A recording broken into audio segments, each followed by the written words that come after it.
Bonjour à tous, aujourd'hui on va s'intéresser au modèle Hyundai le plus vendu dans le monde avec le Tucson qui en est à sa 4e génération, un véhicule qui, vous le voyez, a une esthétique plus ou moins science-fiction et vous allez voir que science-fiction est le terme adapté.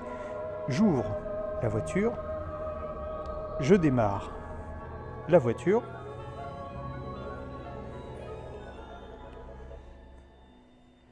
et je fais avancer la voiture toute seule.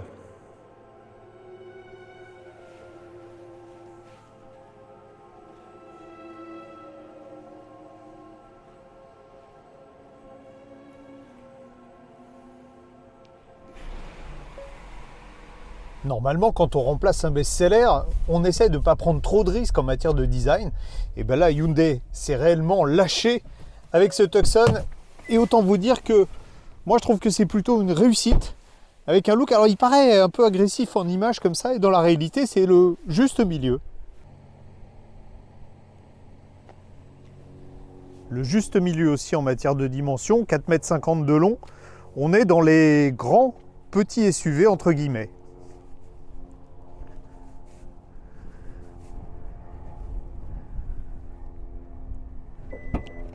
Bon, le coffre s'ouvre électriquement. 616 litres, c'est plutôt pas mal pour la catégorie. C'est surtout plus que l'ancien, malgré, vous l'avez vu, un seuil de coffre qui est assez haut. En revanche, à l'arrière, si c'est pas le grand luxe absolu, alors il manque sans doute une banquette coulissante. En revanche, vous avez des équipements très sympathiques sur cette finition haut de gamme, comme les petits rideaux, et vous avez même, regardez, les sièges, les assises de sièges arrière chauffantes. Hyundai s'est lâché à l'intérieur et c'est plutôt une réussite également, avec une très belle présentation du tableau de bord, de beaux matériaux comme cette bande en tissu qui donne un aspect chic à tout ça. Et d'ailleurs, vous voyez, regardez, la console centrale, on dirait de la hi-fi BO, et en plus, ils n'ont pas succombé au tout digital, c'est-à-dire qu'on n'est pas obligé de passer par l'écran numérique de 10,2 pouces pour commander certaines fonctions. Vous avez ici la climatisation, et puis on a même des boutons là pour commander les choses essentielles. Ici, le passage des vitesses, ici les sièges chauffants, vous voyez, le volant chauffant également.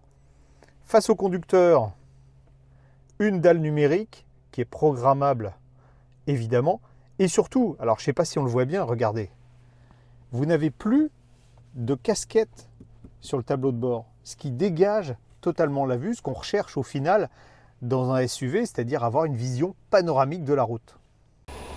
Certains d'entre vous m'ont demandé de voir les moteurs dans les essais. Le voilà, avec ici le moteur thermique 4 cylindres qui développe 185 chevaux, et juste à côté de lui, alors évidemment sous l'électronique de puissance, le moteur électrique avec une puissance totale de 230 chevaux, et c'est largement suffisant pour offrir d'excellentes performances. Comme sur la grande majorité des véhicules hybrides, il n'y a pas de vitesse à passer, mais ici c'est pas une boîte robotisée comme sur beaucoup de Hyundai, c'est une boîte automatique à convertisseur, simplement parce qu'il y a 350 Nm de couple à passer sur ce système hybride, et évidemment la boîte ne résisterait pas. Vous avez vu, il y a aussi des petites palettes au volant qui permettent de changer les rapports. Bon, alors on peut jouer un petit peu au début, mais comme je vous ai dit, 350 Nm de couple, il suffit d'effleurer la pédale d'accélérateur. Il n'y a pas besoin de rétrograder pour avoir vraiment de la pêche. Tiens, et puis là on va arriver sur un ralentisseur, et ça va mettre en lumière un des principaux défauts de cette version luxe, qui est équipée de roues de 19 pouces. Et ça percute un peu sur les aspérités assez importantes de la route, alors que la version de série avec des roues de 17 pouces est plus confortable. J'ai laissé sur le micro d'ambiance pour vous faire apprécier une autre qualité du Tucson. On est à 110 km/h sur l'autoroute et la voiture est extrêmement silencieuse, regardez. 67 décibels, plus quand je parle évidemment, mais c'est le bruit d'une conversation. Il est extrêmement silencieux. J'arrive même à être à 100 km/h en électrique sur une voie rapide.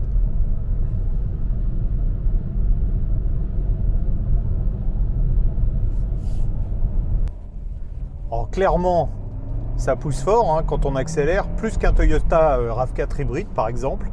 Et puis la bonne surprise, c'est un châssis qui caricature pas trop les SUV, c'est-à-dire on n'a pas de prise de roulis, la direction est assez précise, on a presque l'impression d'être au volant d'une berline, on ne ressent pas le poids en tout cas. Dans les équipements plutôt pratiques, il y a l'affichage d'une caméra lorsqu'on met le clignotant dans le compteur qui est concerné. Si vous voyez, si je le mets de l'autre côté, il s'affiche de l'autre côté. Et puis vous pouvez paramétrer, et ça c'est plutôt pas mal, un compte tour dans les options. J'avais été séduit par la consommation du Hyundai Santa Fe qui dispose de la même mécanique hybride. Ici, sur 610 km d'essai, c'est-à-dire quand même en ayant fait de grosses accélérations, de l'autoroute, etc., etc., on est à 7,7 litres. Ça signifie que sur route, on sera aux alentours de 6 litres. Sur autoroute, on sera aux alentours de 9 litres à 130 km/h. Donc c'est un des modèles sans doute les plus économiques du marché aujourd'hui, presque aussi bien qu'un RAV4 Toyota qui reste quand même la référence. Pour finir, on va parler tarifs. Ce Tucson en finition haut de gamme exécutive est proposé à 44 000 €. Ça peut paraître cher comme ça, mais il est extrêmement bien équipé. Vous avez vu sellerie cuir, des sièges à réglage électrique, chauffant, une chaîne IFIC qui marche extrêmement bien. On ne l'a pas écouté malheureusement.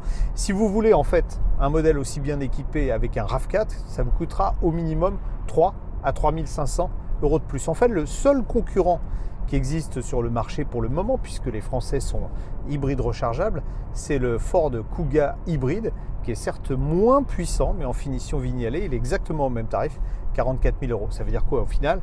Ça veut dire que ce Hyundai Tucson est un véhicule avec lequel il faudra compter dans la catégorie.